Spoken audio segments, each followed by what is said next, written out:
김용민의 석간 브리핑. 2015년 11월 12일 목요일 저녁입니다. 김상환 전 양천신문 발행인의 돌직구 뉴스 칼럼 일부를 인용하면서 시작하겠습니다. 박근혜 대통령이 최근 청와대 국무회의를 주재한 자리에서 바르게 역사를 배우지 못하면 혼이 비정상이 될 수밖에 없다는 발언을 해서 시끄럽다. 아버지의 명예회복을 위한 역사교과서 국정화 시도가 국민적 지지를 받지 못하고 있어서 초조할 수 있다. 그렇다 하더라도 이 같은 발언은 매우 부적절했다. 이참에 우리가 확실히 해둬야 할 것은 대한민국은 법으로 연좌제를 엄금하고 있다는 사실이다. 설령 아버지나 할아버지의 친일 행위가 있었다 하더라도 그 행위는 후손들 책임이 아니며 후손에게 잘못을 물어서도 안 된다는 말이다. 그러면 우리는 왜 공직자들의 조상들에 대한 친일 행위를 거론하고 따지는 것인가? 국민이 정치인이나 공직자들의 조상의 행위를 들여다보는 것은 그 행위에 대한 자손의 생각을 들여다보자는 것이지 결코 그들의 조상을 흠잡으려고 하는 것이 아니다. 전통적으로 유교적 뿌리가 깊은 우리 현실에서 자신을 잊게 만든 아버지를 사적 관점으로 옹호하는 입장을 이해할 수 있다. 어쩌면 자신들에게 좋은 아버지요 할아버지였을 것이기 때문이다. 하지만 그들이 정치를 하려거나 공직을 맡는 이상 공적인 입장에서 친일을 용납한다면 큰 잘못이다. 많은 국민이 시대를 역행하는 역사교과서 국정화에 반대하면서 박근혜 대통령의 문제점을 지적하는 이유는 바로 그 아버지의 친일 행적 때문이 아니라 한결같이 아버지의 친일을 감추려 하거나 옹호하기 때문이다. 새정치민주연합의 홍영표 의원은 할아버지가 중추원 참이었다. 그는 손자로서 죄송하다고 국민에게 사죄했을 뿐 아니라 친일 인명사전에 자신의 할아버지가 올라가는 것을 적극 돕고 비용도 부담했다. 물론 이렇게까지 해주기를 바라지도 않는다. 하지만 일신의 영달을 위해서 일본 왕에게 개와 말처럼 충성을 하겠다는 뜻의 혈서를 바치면서까지 만주 군관학교에 입학해서는 독립군을 토벌하거나 일제 비행기를 사서 바치고 조선 청년들을 독려해서 전쟁터, 즉 사지로 내모는 행위가 정당하다는 생각을 가지고 국가를 경영한다는 것은 있을 수 없는 일이다. 대통령은 반대하는 국민의 혼을 마치 비정상인 양 운운하거나 국민의 수준을 낮다고 매도하기에 앞서서 자신의 혼과 수준은 정상인지 되돌아보기를 바란다. 네, 이런 내용이었습니다. 계속해서 변지우 아나운서가 간추린 뉴스 전해드립니다. 간추린 뉴스입니다. 박근혜 대통령과의 한일 정상회담에서 아베 신조 일본 총리가 주한 일본 대사관 앞에 있는 위안부 소녀상 철거를 요구했죠. 위안부 피해자 할머니에게 온전하고도 책임있는 조치를 취할 생각은 안 하고 소녀상 치우라 한 건데요. 이번에는 일본 외교부 국장이 한일 국장급 협의에서 마찬가지로 소녀상 철거를 요구한 것으로 알려졌습니다. 얼마나 우리가 우습게 보였으면 하는 생각, 저뿐일까요? 대법원이 세월호 선장 이준석 씨의 살인 혐의를 인정했습니다. 퇴선 명령 같은 필요한 구호 조치를 하지 않아 살인의 미필적 고의가 있었다는 판단입니다. 그래서 상고심, 즉 2심의 판결을 인용했는데요. 이준석 씨에게 무기징역이 확정된 것입니다. 한편 1등 항해사 강모 씨와 2등 항해사 김모 씨, 기관장 박모 씨에게도 살인 대신 유기치사 혐의를 적용한 원심 판단을 유지했습니다. 이 사람들의 잘못이 없었으면 오늘 단원고 학생들 수능을 치렀을 겁니다. 오늘 치러진 2016학년도 대학 수학능력시험은 2년 연속 불거진 물수능 논란에 마침표를 찍을 수도 있다는 분석이 나와 주목됩니다. 수능을 주관하는 교육과정평가원 측은 6월과 9월 모의평가와 마찬가지 수준으로 출제했다고 밝혔지만 실제 면면을 들여다보면 난이도 있는 문항들이 포함돼 변별력이 높아질 것으로 예상되기 때문입니다. 한편 오늘 서울 중구 파이낸스 센터 앞에서는 입시와 대학을 거부한 학생들이 기자회견을 열었습니다. 입시 경쟁은 기계의 삶을 살도록 강요하고 있고 입시에 패배한 사람들을 불량품 취급한다며 그러나 우리는 기계가 아니며 미래의 주인공도 아니라고 강조했습니다. 새정치민주연합 비주류 의원 79명의 소집 요구로 열린 정책의원 총회에서 오픈 프라이머리 도입 여부를 놓고 주류 비주류가 정면 충돌했습니다. 비주류 의원들, 겉으로는 오픈 프라이머리를 도입하라를 요구하는 것 같지만 속내는 혁신위원회에서 결정해 중앙위원회에서 당론으로 확정된 현역 의원 하위 20% 물갈이 혁신안을 없애라는 겁니다. 오픈 프라이머리로 하면 현역 의원이 아무래도 유리하겠죠. 물갈이하는 혁신 말고 오픈 프라이머리 하는 혁신을 하자는 것입니다. 그러니까 나 국회의원 또 시켜주는 혁신을 하자는 겁니다. 문재인 대표 물러가라는 주장에도 이 논리가 숨어 있는 게 아닐까요? 주택 과잉 공급 우려가 확산되면서 미분양 주택이 늘어나고 집값 전셋값 상승폭이 낮아지는 등 부동산 경기 침체 징후가 나타나고 있죠. 정부 여당은 단기적으로는 과다한 물량으로 보이나 중장기적 추세에서 크게 우려할 만한 수준은 아니라고 긴급 진화에 나섰습니다. 정부 여당 여러분, 하여간 집값 전셋값 떠받치기 하느라 고생 많으신 거 잘 압니다. 7,000원 운전자 보험, 재미월드, MC 은희콜라겐 9, 옹해아 과메기와 함께하는 김용민의 석간 브리핑입니다. 아우, 저 사고 큰데 사람이 많이 다쳤겠어요. 아니, 저 차량은 뭐가 그리 급하다고 과속 운전에 끼어들기까지 하나? 아니, 근데 운전자 보험은 가입했을까? 운전자 보험이요? 저런 인사사고 때에는 상대방한테 형사 합의금을 지불해주는 운전자 보험 말이에요. 변호사 비용도 주고 벌금도 보장해주는 운전자 보험. 아, 자동차 보험에서 보장해주지 않는 대인 합의금을 보장해주는 보험 말이에요? 그거 굉장히 비싸지 않나요? 아니에요. 난 7,000원 운전자 보험 카페에서 가입했는걸요. 뭐라고요? 7,000원 운전자 보험 카페? 홈쇼핑에서도 월 2만 원에서 3만 원이던데. 자가용도 버스도 승합차도 트럭도 자가용이라면 7,000원 운전자 보험 카페. 우와, 대박. 비싼 보험료 때문에 힘드시죠? 풀보장 운전자 보험을 저렴하게 만나는 가장 좋은 방법. 다음 네이버 카페에서 7,000원 운전자 보험을 검색해보세요. 전화문의는 02-849-9730. 10년차 베테랑 손해보험 전문 설계사가 평일은 물론 주말 공휴일에도 상담해드립니다. 다시 한번 전화문의는 02-849-9730.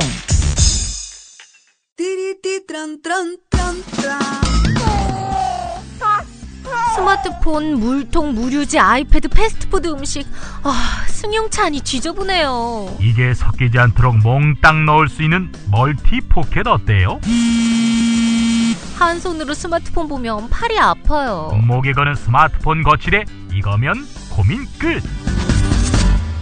우와, 아이디어 장렬. 어디서 살 수 있어요? 즐거운 아이디어, 재미있는 쇼핑몰 재미월드요. 스마트폰, 텔레비전, 냉장고 이런 건 안 팔아도 가려운 곳 긁어주듯 빛나고 즐거운 아이디어 상품이 365일 파격 세일 중이랍니다. 거기가 어디라고요? 재미월드입니다. 구글, 네이버 다음에서 재미월드를 입력하세요. 시간이 흘러도 피부 나이는 20대 그대로. 은이버섯의 식물성 콜라겐이 여자의 피부 탄력을 지켜준다. 피부 보호막을 형성하고 풍부한 수분을 공급해 동안의 피부를 지켜주는 MCE 은이 콜라겐 9. 산뜻하고 촉촉하고 탱탱한 피부. MCE 은이 콜라겐 리파이링 토너. 모이스처 로션, 코팅 크림, 펌밍 에센스, 슬리핑 젤. 저자극으로 지성, 건성, 민감 피부까지. 이제 전혀 새로운 나와 만나세요. MCE 은이 콜라겐 11번가 쿠팡에서 판매 중입니다. 모든 연령이 사용할 수 있습니다. 새정치민주연합 상황부터 짚어보겠습니다. 문재인 대표의 리더십이 심하게 도전받고 있습니다. 문재인 대표 스스로 빌미를 제공한 측면이 있어 보입니다. 문재인 야당 대표 시대의 야당은 여당에게 맞상대가 되기나 하는 것인가, 이런 의문에 휘말려 있습니다. 여당이 짜놓은 프레임에 빠짐없이 휘말리더니 재보선 때마다 연전연패하고 있지 않습니까? 이런 점에서 볼 때 김한길 안철수 대표 때의 난맥상으로부터 전혀 진전하지 못하고 있는 형국입니다. 자, 이러다 보니까 내부의 흔들기가 계속되고 있습니다. 아니, 가중되고 있습니다. 문재인 대표를 더 아프게 하는 것은 호남의 민심 이반입니다. 당 지지율이 추락하는 이유는 사실 문재인 갖고 되겠는가 하는 여론과 동전의 양면인 것이지요. YTN 라디오 신율의 출발 새 아침에 나온 이종걸 원내대표, 평화방송 라디오 열린 아침 윤재선입니다에 출연한 최재천 정책위 의장 두 사람의 목소리를 들어보겠습니다. 그 호남 지역의 정당 지지율 보면은요, 사정치민주연합하고 새누리당의 차이가 5%밖에 안 나요. 이게 사정치민주연합이 떨어진 겁니까? 새누리당이 올라간 겁니까?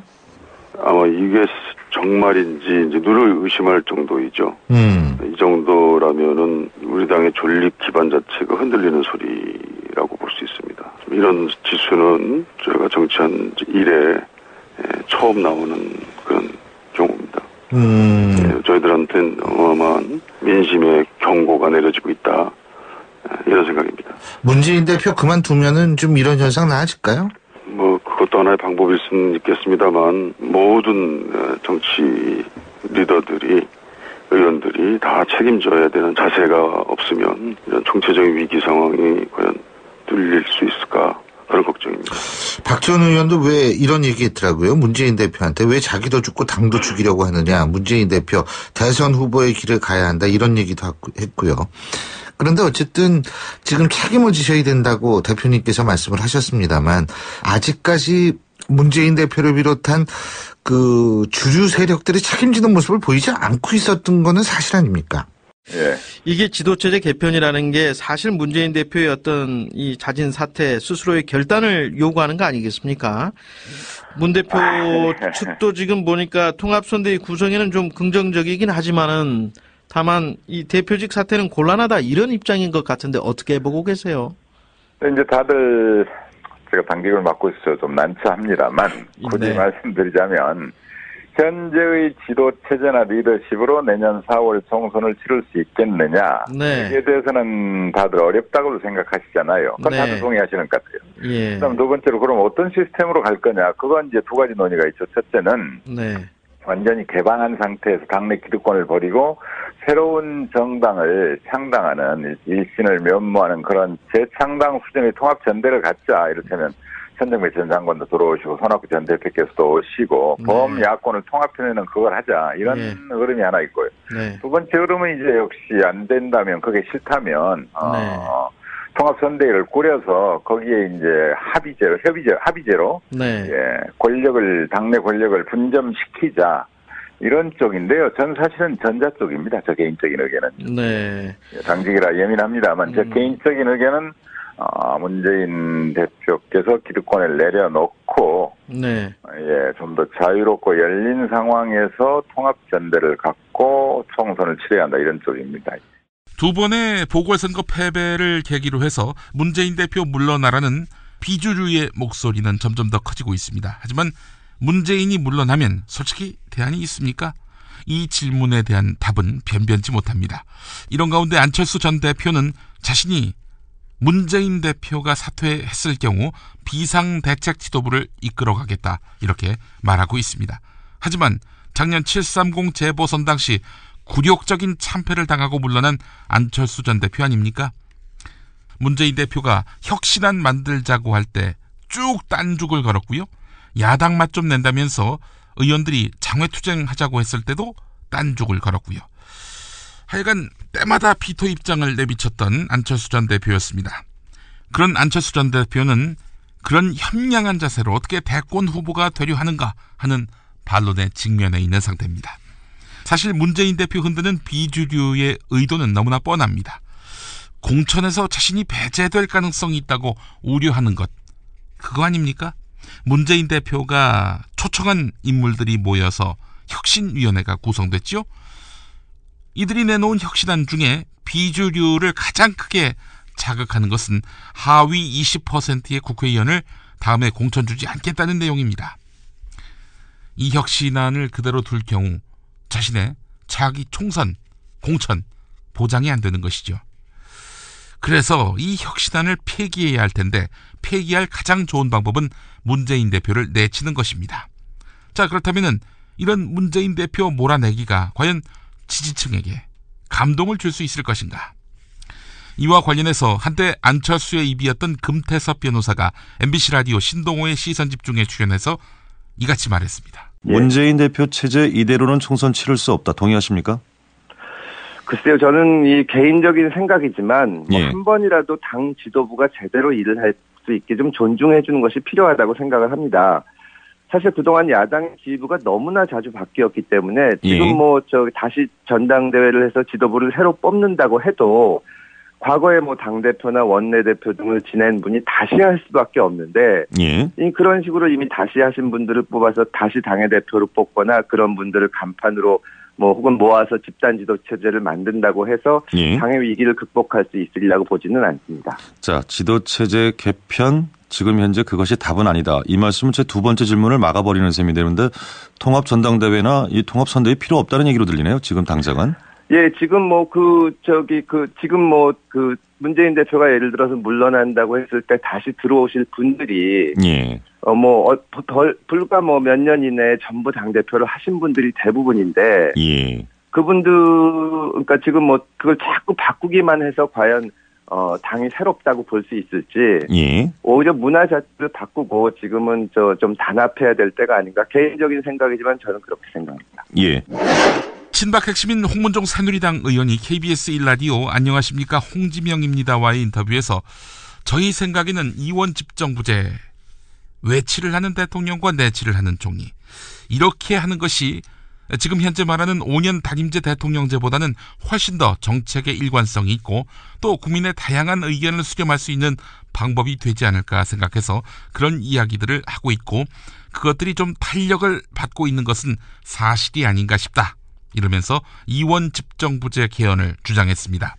그러면서 반기문 대통령 친박 총리설 이런 뜬소문과 관련해서 가능성이 있는 소문이다.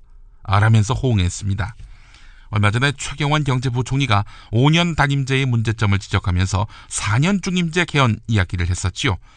5년 단임제로는 못 간다. 이런 쪽으로 친박 진영의 입장이 정리되는 것 같습니다. 근데 총선 이후에 이원 집정부제 개헌 운운하고 있단 말이죠. 총선 승리를 벌써부터 낙관하고 있는 것은 아닐까요? 또 개헌을 운운했단 말이죠. 3분의 2 이상의 의석수 확보가 가능하다. 새누리당은 이렇게 주판화를 튕기고 있는 것일까요? 이런 불량 정치를 해놓고 어떻게 국민들의 절대 다수의 신임을 받을 수 있을 것이다 라고 확신할까요? 하여간 홍문종 의원의 발언 들어보시겠습니다. 그러나 이제 저희가 20대 총선이 끝난 이후에 그 다음에 개헌을 해야 된다라는 것이 아마 지금 현재 국회의원들의 생각이고 국민들의 생각도 아마 그렇지 않을까 싶습니다. 네. 그러면 이제 그때는 저희 생각에는 이원 집정부제 대통령과 그 총리와 그 외치를 하는 대통령, 내치를 하는 그 총리 이렇게 하는 것이 지금 현재 말하는 5년제 단임제 대통령제보다는 훨씬 더 정책의 일관성도 있고 또 국민의 다양한 의견들을 수렴할 수 있는 방법이 되지 않을까 생각해서 그런 얘기들을 하고 있고 그것들이 좀 탄력을 받고 있는 것은 사실이 아닌가 싶습니다. 그런데 재미있는 게요. 이원 집정부제 얘기 나오니까 정치권 일각에서 혹시 반기문 대통령의 친박 총리 이런 조합이 떠돌더라고요. 이거 어떻게 받으십니까? 이거 어디서 이런 얘기가 나오는 겁니까? 그럼 이제 무슨 제도를 만들면 사람들이 혹시 어떤 사람을 머리에 두고 그런 제도를 얘기하는 것이 아닌가. 만약에 어떤 사람을 머리에 둔다면 그런 시스템이 어떻겠는가. 친박 일부에서 하여간 정치권에서 그런 얘기들이 나오는 건 사실인데요. 그것이 옳다 그러다를 떠나서 가능성이 있는 얘기이긴 합니다만은 친일 인명사전이 아니라 친일 마녀사전이다. 한때 진보, 한때 운동권, 새누리당 하태경 의원의 주장입니다. 서울교육청이 서울시내 모든 중고등학교에 배포하기로 한 이 친일 인명사전을 놓고 친일파가 아닌 인물들까지 친일파로 규정해서 마녀 사냥을 하는 사전이다. 이렇게 주장했던 것이죠. 이에 대해서 민족문제연구소 박한용 교육홍보실장이 오늘 CBS 라디오 김현정의 뉴스쇼에 나와서 하태경 의원 주장을 정면으로 반박했습니다. 친일 인명사전에도 색깔론을 제기하는 하태경 의원은 사이코패스 수준이다. 이런 격한 반응도 보였는데요. 들어보시겠습니다. 그런데 어제 하태경 의원은 어떤 얘기를 했냐면 반민특위 때 친일 행위로 규정된 사람은 682명이었고 노무현 정부 때 정부 차원에서 친일 행위자로 판명한 건 1006명이었는데 민족문제연구소 사전에는 무려 4,400명이나 들어갔다. 이거는 마녀 사냥을 위해서 친일 행위 안 한 사람까지 과도하게 포함시킨 거 아니냐. 이런 문제 제기하시던데요. 네, 뭐 선무당이 사람 잡는다고 이거 한마디로 웃기는 얘기입니다. 웃기는 얘기입니까? 네, 그 기초학습이 안 된 사람이죠. 한국 현대사에 대해서. 그런 사람이 옛날에 또 무슨 진보운동을 했다니 뭐 이상한 사상운동 했다고 떠드는 거 뭐 참 민망합니다. 반민특위 같은 경우는 애초에 48년 9월 달에 만들어집니다. 그래서 49년 6월 달에 사실상 거의 반민특위 습격 사건으로 활동이 정지가 돼서 1년도 채 안 됩니다. 활동이. 그렇죠. 네, 그런 1년도 채 안 되는 것하고 두 번째 원래 죄송합니다. 애초에 7천여 명을 조사 대상으로 했어요. 7천여 명? 예, 근데 이승만 정권의 방해에 의해서 뭐냐면 실제로 1년도 안 돼가지고 해체되면서 10분의 1도 조사를 실제로 못한 거예요. 10분의 1도 못한 겁니까? 예, 그거 뭐 다 반민특위 박사학위 논문도 나와 있는데, 그렇죠. 그리고 실제 실형도 그래서 12명밖에 살지 않았어요. 그래서 우리가 반민특위가 미완의 친일파 청산이라고 얘기하고, 어느 독립노선이 친일파에서 역청산 당했다고 보여준 사례로 반민특위를 들고 있지 않습니까? 노무현 정부 때는 그럼 어떻습니까? 1,006명밖에 안 나온 것은 왜 그럴까요? 네. 자, 노무현 정부 때는 여당의, 그 당시에는 야당이겠죠. 한나라당에 아주 강력한 반발이 있었습니다. 잘 알다시피 그 당시 그 다수당이었지 않습니까? 이 다수 야당이었던 당시 한나라당에서 강력한 반발에서 입법 자체가 진통을 겪으신 겁니다. 그래서 입법 자체가 지켜서 대단히 축소가 되었던 것이에요. 예, 축소가 된 것이다. 예, 그렇게 하면서 반민족 행위자들 같은 경우는 마땅히 역사적 책임을 물어야 될 사람들 가운데서도 가장 극악하고 이제 극렬한 친일했던 사람들로 아주 좁게 제한됐던 것이죠. 그래서 이름도 친일 인명사전과 다르게 친일 다음에 반민족 행위라는 말까지 엄중하게 붙어서 알겠습니다. 예, 됐습니다. 그래서 참고로 말씀드리자면 이런데도 분명히 하태경 의원의 아래들 조선일보 사장 방응모나 동아일보 사장 김성수는 바로 그런 속에서도 반민족 행위자로 들어가 있다는 사실을 아셔야 됩니다. 새정치민주연합 유은혜 대변인은 유치원생에게 안보 교육을 하겠다고 하고 공무원 시험 면접에서 사상 검증을 하는 등 박근혜 정부의 국민 편가르기와 이념 갈등 주장이 도를 넘고 있다라고 논평했습니다. 국회 브리핑에 나선 유은혜 대변인은 정부가 내년부터 유치원생들에게 실시하겠다는 안보 교육은 이미 일반인을 대상으로 5.16 군사 쿠데타가 일종의 산업혁명이자 한국 사회 근대화 혁명의 본격적인 출발점이라고 교육해서 우편향 논란에 휩싸였던 나라사랑 교육을 유치원생들에게까지 확대하겠다는 것이라면서 정말 무서운 발상이라고 말했습니다. 그러더니 지난달 말에 실시된 5급 행정고시 최종 면접에서 면접관들이 면접자들에게 사상 검증을 의심하게 하는 질문을 했다는 지적도 제기했습니다. 들어보시겠습니다. 지난달 말 실시된 5급 행정고시 최종 면접에서 면접관들이 면접 참가자들에게 역사교육 국정화에 대한 의견을 물었고 또 경부고속도로 새마을 운동과 같은 과거 박정희 정권의 치적들에 대해서 질문을 쏟아냈다고 합니다. 특히 공무원으로서 종북 세력을 어떻게 다루어야 하는지 말해보라. 대한민국에서 추방해야 할 사람이 누군지 말해보라는 등 이러한 질문은 사상 검증이라고 볼 수밖에 없습니다. 헌법에 공무원은 국민 전체에 대한 봉사자이며 정치적 중립이 보장된다고 명시되어 있습니다. 그러나 박근혜 정부는 이러한 헌법까지 무시하면서 대통령의 뜻을 충실히 따를 이념 편향적 공무원만 뽑으려는 것 같습니다. 정부의 일련의 움직임은 어린 아이에서부터 공무원까지 온 국민에게 자기들과 똑같은 생각만을 주입시키고 강요하려는 독재적인 발상입니다. 이재명 성남시장, 박근혜 대통령 청년희망펀드에 대해서 청년을 우롱하는 것이라고 비난했습니다. KBS 1라디오 안녕하십니까, 홍지명입니다에 출연한 이재명 시장은 국가 권력을 완전히 장악하고 수백조 원의 예산을 집행하는 권한이 있는 사람은 정책과 제도로 이야기해야 되는 것이지 몇 사람한테서 돈 모아서 이렇게 도와줘 보자, 이게 말이 되는가, 정책은 없고 생색만 낸다 라면서 청와대를 겨냥했습니다. 또 성남시가 19살부터 24살의 모든 청년들에게 연간 100만 원씩을 조건 없이 지급하는 청년 배당 정책을 두고는 청년 실업 문제 해결과는 무관한 포퓰리즘 정책 아니냐, 이런 비판이 나오고 있다라는 사회자 지적에 대해서 이렇게 반박했습니다. 전형적인 포퓰리즘 정책이다, 이런 비판에 대해서는 시장께서는 어떻게 답변하시겠습니까? 네, 간단히 말씀드리면요. 네. 대의민주주의라고 하는 것이 원래 시민들에게 필요한 정책을 하고 시민들의 지지를 획득하라고 있는 것이고요. 예. 두 번째로는 지방자치단체들이 자체 재원으로 청년들의 역량을 강화하기 위한 지출을 한다고 하면 예. 빚내는 것도 아니고 세금 올리는 것도 아니니까 권장해야죠. 정부 입장에서도 수없이 했지만 안 됐잖아요. 안 되니까 네. 이러고 있는 거 아닙니까? 네. 제가 하나 인정하고 싶은 거는 노인 펀드 없습니다. 예. 또 장애인 펀드 이런 거 없거든요. 네. 필요하면 정책을 하는 겁니다. 예산을 반영해서 국가의 권력으로 하면 되거든요. 근데 네. 청년은 실제 대책은 없고 복지 대책은 없고 네. 청년 펀드는 있어요. 이게 왜곡돼 있다 이런 말입니다. 그렇군요. 네, 생색만 내지 아무것도 하지 않는다 사실은. 그러니까 지방 정부라도 정부가 못 하고 있으니까 필요한 최소한의 것을 하는 겁니다. 지방 정부가 안 하는 것보다는 낫지요. 네. 네. 연간 100만 원이면 이게 한 달에 한 8만 원 남짓 되는 돈인데, 야, 이걸로 뭘 하겠나? 그야말로 이거 용돈 아닌가? 이런 비판도 있는데 어떻습니까? 반어법으로 얘기하면 노인들에게 한 달에 20만 원 주면 막걸리 값밖에 더 되겠냐? 이런 네. 얘기가 있다고요. 예.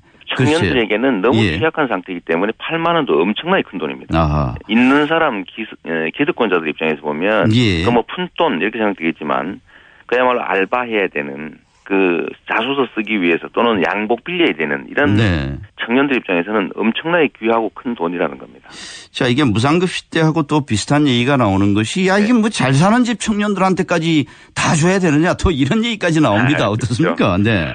우리 사회가요, 거의 9대1이 아니라 99대1 사회로 변해가고 있는데, 예. 그 대상자 중에 그 특정 소수는 재벌 아들도 있을 수 있고, 음흠. 아니면 좋은 직장 취직한 사람도 있겠지만, 그 비율이 도대체 얼마나 되겠습니까? 그거를 골라내기 위해서 행정력을 동원하고 인력을 유지하는 것 자체 비용이 훨씬 더 들 겁니다. 예. 그거 하나 하고요. 두 번째는 돈 많은 사람도 다 세금 냅니다. 더 많이 내고 있어요. 똑같은 대우 받을 자격이 있습니다. 모든 정책은 다 고유의 목적이 있거든요. 과메기 계절이 왔습니다. 포항의 별미 호미곶 해풍으로 말린 옹야 과메기 한번 잡숴보시면 와, 이게 진짜 과메기가 감탄하실 겁니다. 상우 어머니가 직접 말린 옹야 과메기 전화주세요. 070-7768-1144.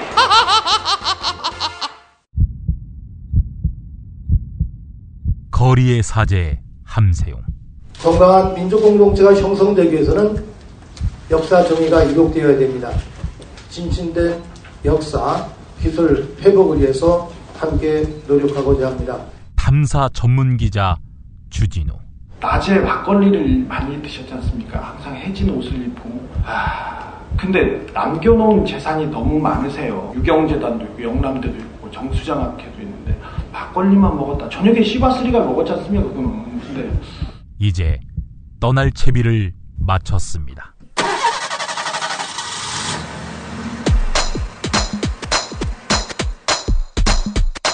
역사와 정의의 가치가 뿌리채 흔들리며 위태롭게 저물어가는 광복 70년. 두 남자의 토크 콘서트를 만나실 때입니다.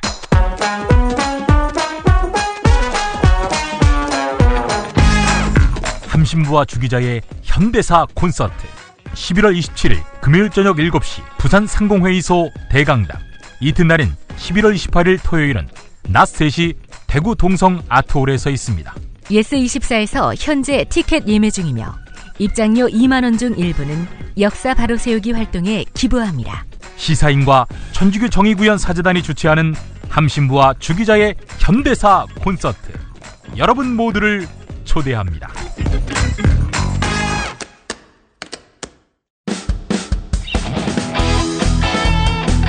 브리핑의 선두주자 김용민이 오늘 하루의 이슈와 쟁점을 짚어드립니다.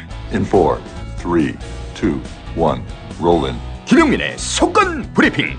월요일부터 금요일까지 저녁 6시대에 업데이트됩니다.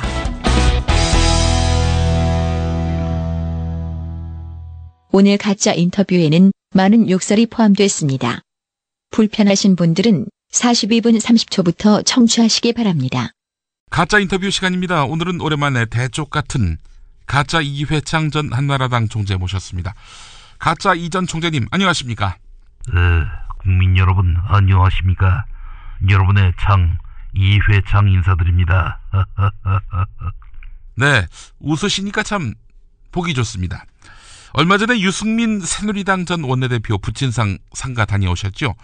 그래서 언론의 모습을 드러내셨는데 유승민 전 원내대표를 무척 안타까워하는 입장에서 유승민을 내칠 것이 아니라 보듬어야 한다 이렇게 말하셨습니다. 박근혜 대통령 들으라고 한 이야기 같은데 말이죠. 근데 박 대통령이 보듬을 것 같습니까? 박근혜 대통령 지금 하는 거 보니까 보듬어 달라는 제 말은 뭐 그야말로 택도 없는 소리가 된 것 같습니다. 이회창 총재께서 한나라당 총재 하실 때 부총재였죠. 박근혜 대통령이 말이죠. 그 박근혜 대통령이 탈당을 해서 한국미래연합을 만들지 않았습니까? 그때 이회창 총재님하고 악연이 있었던 것으로 아는데 당시에 박근혜 부총재는 왜 탈당했습니까? 제가 제왕적 총재라나 뭐라나 한나라당이 이진정당이어서 기분 나쁘다고 탈당했습니다. 그렇게 나가서 당을 새로 하나 차렸는데 그 당이야말로 이진정당 아니었습니까? 아니 박근혜 씨도 참 웃겨요.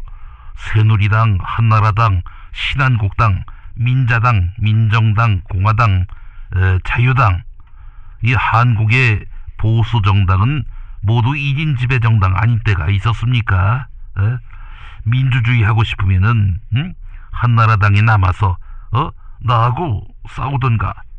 탈당은 왜 합니까? 이진정당 운운한 말이 웃기는 또 다른 이유 중에 하나는 우리 박근혜 대통령이야말로 지금 새누리당을 이진정당으로 만들고 있지 않습니까?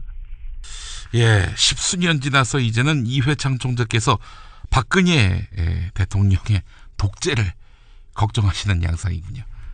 정말 역사가 돌고 도는 것 같습니다. 그래도 그 김영삼 이후에 보수정당의 리더로서 2번 대선 출마하지 않으셨습니까? 그런데 김영삼 대통령하고는 전혀 친하지 않으셨어요. 친하긴요. 거의 물과 기름이었죠. 그런 의미에서 유승민 의원은 의기소침할 거 없다. 이번 기회를 도약의 발판으로 삼아야 한다. 이렇게 생각을 합니다. 사실 97년 당시 김영삼 대통령 말기에 김영삼 대통령은 자기가 만든 당의 대선 후보는 지지하지 않고 대선에 불복하고 뛰쳐나간 후보를 민다는 그런 의심스러운 정황을 여러 차례 노출했습니다.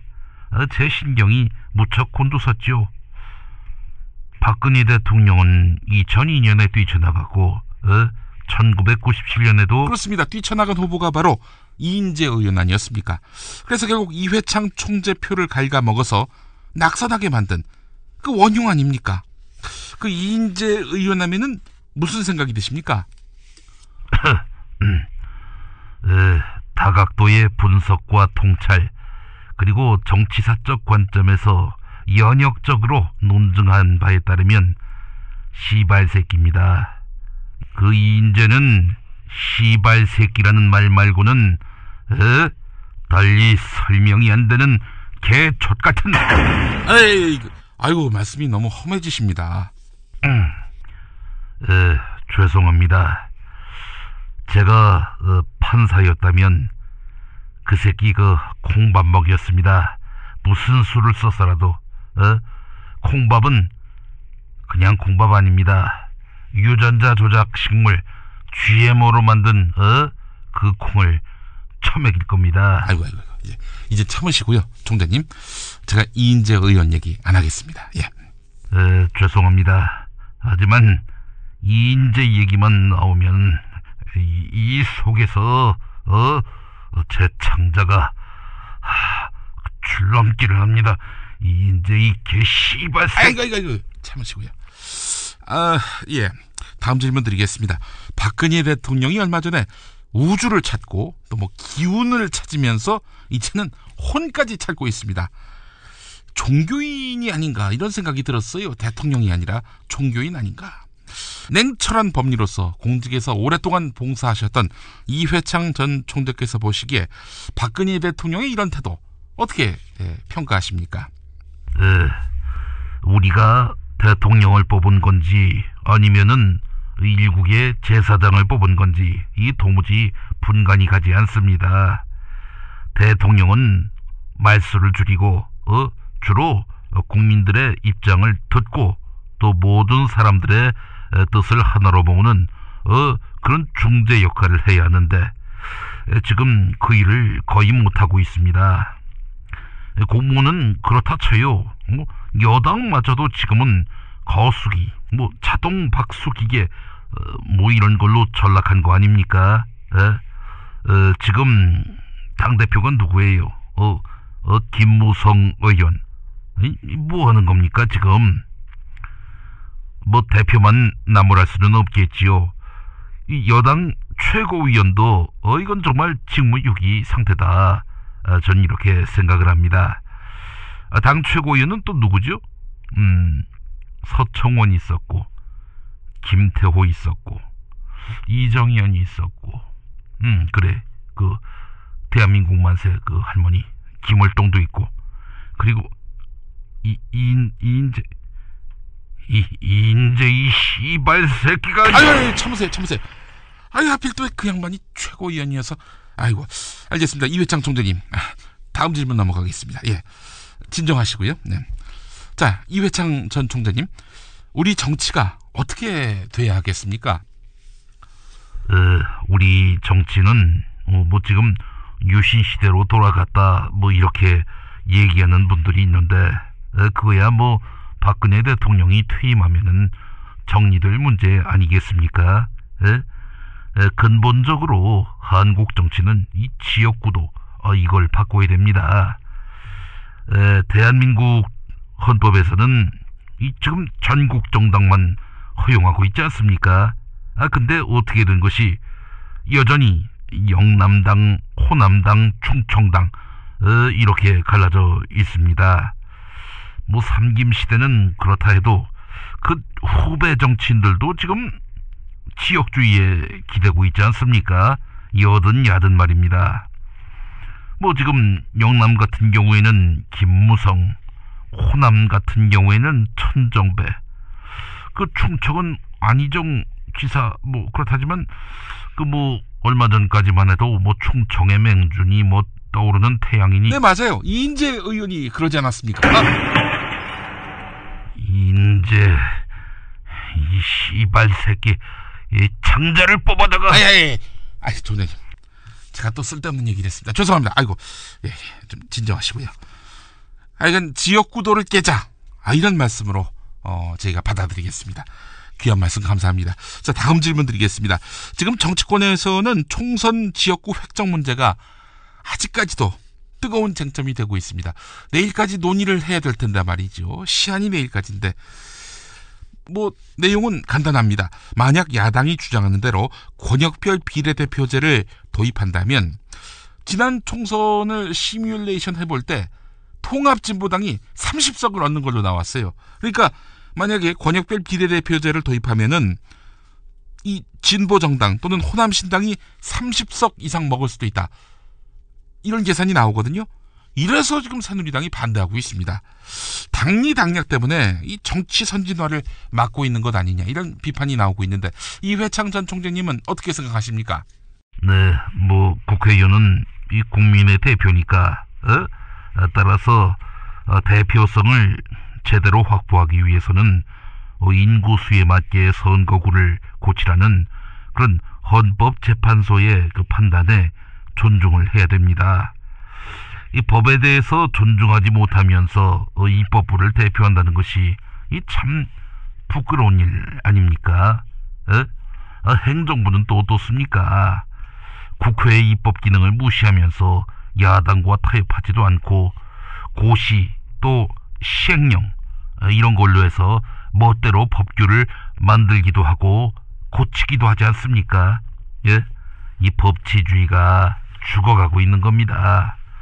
이 무능하고 부패한 정치권을 바로잡기 위해서는 저 같은 이 법조인 출신이 대통령이 되는 것이 옳았습니다. 그러나 1997년 그 좋은 기회를 놓치고 말았습니다. 네, 그렇죠. 이인재 의원 때문에 이인재 이 씨발 새끼, 이 혼이 비정상인 새끼. 그만. 인재 마무리하겠습니다. 인재 이 씨발 새끼. 진실이라고는 눈꽃만큼도 없는 새끼. 마치겠습니다. 이번 세월호 사고는 우는 자들과 함께 울라는 성경 말씀처럼 세월호 유족을 위로한다며 한 말이죠. 그러나 바울이 했던 이 말의 본질은 소통의 능력을 키우라는 것이었습니다. 세월호 유족의 진상규명 요구를 무시하며 모른 척하는 박근혜 대통령은 그런 의미에서 우는 자와 함께 울라는 말 하기보다는 들어야 할 사람 아닙니까? 김용민의 새 책 살찐 로마서 고쳐읽기 12장에 나오는 내용이었습니다.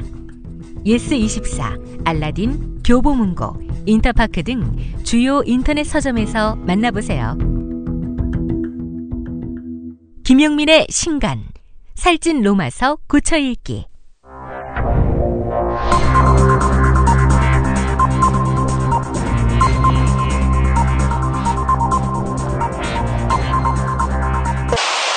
공화국 논평. 스펙이 좋은 사람보다 충성심이 좋은 사람을 진실한 사람으로 더 쳐주시는 박근혜 동지께서는 새누리당 텃밭에서의 인위적인 물갈이는 곤란하다며 TK 물갈이설에 대해서 딴죽을 거는 이준석에 대한 강도 높은 국가적 중대 조치를 취하실 계획을 표명하시고 황교안 전도사에게 구체적인 공격 방침을 제시하시었다. 경애하는 박근혜 동지의 단호한 결단은 하버드 출신에다가 여당 최연소 비상대책위원으로 지난 총선 때부터 두드러지게 이 방송 저 프로그램에 뺀질나게 출연하며 섭외 영순위가 된 이준석이 최근 도를 넘게 깝치며 박동지의 비위까지 건드리고 있는데 이를 더는 용납하지 않겠다는 강력한 응징의 의지다. 황교안 전도사는 세월호 선장이 실은 재판정에 선 이준석이 아니라 세상 모르고 날뛰는 저 젊은 이준석이라고 수사 결과와 판결문을 뒤집어야 할 것이다. 새누리당의 당원 당규상 우선 추천 지역은 새누리당 취약 지역이거나 당내 인사의 경쟁력이 현저히 떨어질 때 가능한데 어디 대구가 그렇습니까? 라면서 친박 공천이 확실시 되는 대구 공천에 대해 딴죽을 거는 이준석은 어른들이 할 일도 없이 자존심도 버려가며 맹목적으로 박근혜 동지를 찬양하고 숭상한다고 판단했던지 혼자 중립인 척 또 똑똑한 척 다 하면서 잘난 척을 하고 있는데 여기에 더해서 김무성에게 노원병에 나가서 안철수 이겨줄게요 이러면서 꼴값을 떨고 있다. 이는 박동지에 대한 체질적인 개무시와 오만함을 노골적으로 드러내는 것으로 죽어도 용납할 수 없는 포항무도한 공격행위다. 황교안은 포스코, 효성, 다음 카카오 얘기하듯이 이준석이 운영하는 회사를 상대로 신상털이, 세무조사, 검찰조사 등 풀코스 공항 서비스로 세상이 얼마나 무서운지 그 헛똑똑이한테 똑똑히 알려줘야 할 것이다. 이로써 박동진을 참을 수 없이 모독하고 우롱하는 망동이 얼마나 참혹한 결과를 불러오는가를 똑똑히 일깨워야 할 것이다.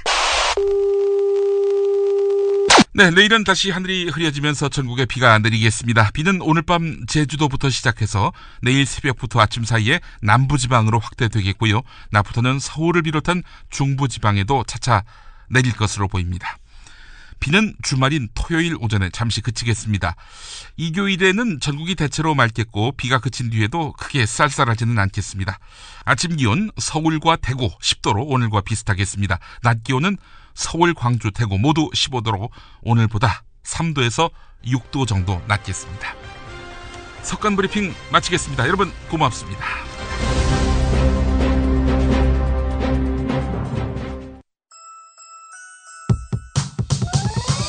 이번 방송 괜찮았나요? 작별의 여운 이렇게 표시해주세요. 다운로드하기, 댓글 달기, 구독하기, 별점 주기. 더 좋은 방송 만들어달라는 약속 이렇게 응원해주세요. 다운로드하기, 댓글 달기, 구독하기, 별점 주기. 기억하셨죠? 다운로드하기, 댓글 달기, 구독하기, 별점 주기.